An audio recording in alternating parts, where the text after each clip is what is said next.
اب یہ ایک شرعی مسئلہ ہے کہ چھوٹا نابالغ نا سمجھ بچہ یہ صفوں میں کھڑا نہیں ہو سکتا.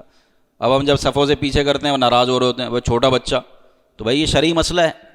اتنا نا سمجھ جس کو نماز کی سمجھ ہی نہیں ہے تو وہ صف میں مردوں کے ساتھ کھڑا نہیں ہو سکتا. اگر وہ کھڑا ہو گیا تو ایسا ہوگا جیسے کہ صف خالی ہے، قطع صف لازم آئے گا، یہ مکروہ تحریمی ہے. اچھا پھر ایسے بچے کے جو بالکل نہ سمجھیں، پیمپر پہن کے کھیلنے گھوم رہے ہیں، بھاگ رہے دوڑ رہے مسجد میں، ایسوں کو تو مسجد میں لانا بھی منع ہے. بچہ جب سمجھدار ہو، کیا حکم ہے؟ 7 سال کا ہو تو نماز پڑھنے کی تلقین کرو، اور جب 10 سال کا ہو تو نہ پڑھے تو سختی کرو.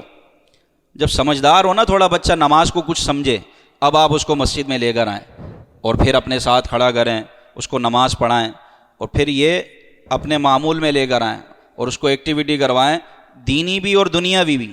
پھر دیکھیں انشاءاللہ ہماری نسلیں، میری آنے والی نسلیں تیرے عشق ہی میں مچلیں، انہیں نیک تم بنانا مدنی مدینے والے.